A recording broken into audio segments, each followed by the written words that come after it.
আমরা 3টে video camera রেখে দিয়েছিলাম এবং তারা যদি চাইতো আমরা শেয়ার করতেও তখন পারতাম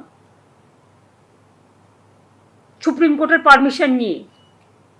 কিন্তু ভিডিওতে টোটালটাই রেকর্ডিং করার ব্যবস্থা হয়েছিল। ডাইরেক্ট সুপ্রিম কোর্ট যেটা লাইভ টেলিকাস্ট করতে পারে আমরা পারি না, তার কারণ হচ্ছে it is not the judiciary.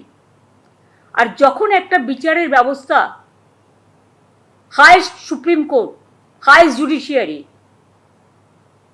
সেখানে কেস চলছে, কেস বিচারাধীন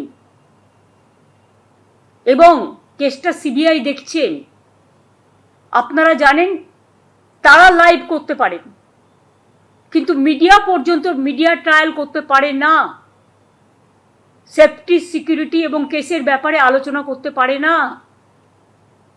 এমনি আলোচনা করতে পারে কিন্তু যে ইনভেস্টিগেশন হচ্ছে ইনভেস্টিগেশন সম্বন্ধে আলোচনা করতে পারে না।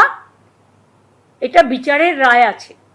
যেহেতু কেসটা এখনো বিচারাধীন আছে এবং আগামী 17 তারিখে সিদ্ধান্ত নেওয়ার দিন আছে, তাই আমরা সুপ্রিম কোর্টের আদেশ মেনেই আমরা ভেতরে ভিডিও করবার ব্যবস্থা করেছিলাম যাতে টোটালটাই প্রিজার্ভ থাকে।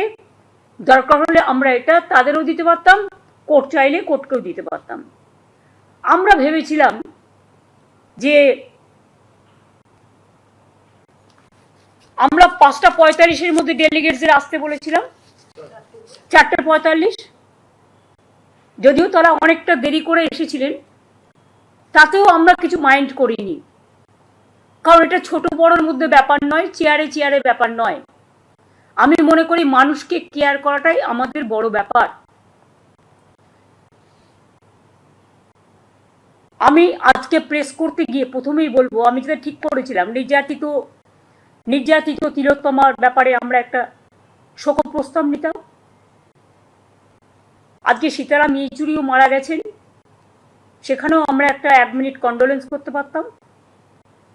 আমরা 2 ঘন্টা ওয়েট করার পর 2 ঘন্টা 5-10 মিনিট 3 দিন সমানে অপেক্ষা করছি।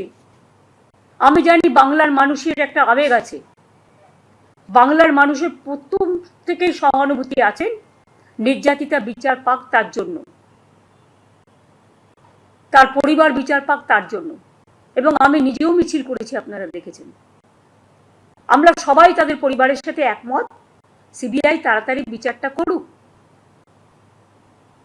এবং এক্ষেত্রে আমাদের কোনো দ্বিচারিতা নেই, এটা আমাদের হাতে নেই। এখন কেসটা এখন মাননীয় উচ্চ আদালতে আছে এবং সিবিআই ইনভেস্টিগেশন করছে বলে আমি সিবিআই সম্বন্ধেও কোনো কমেন্টসে যাব না।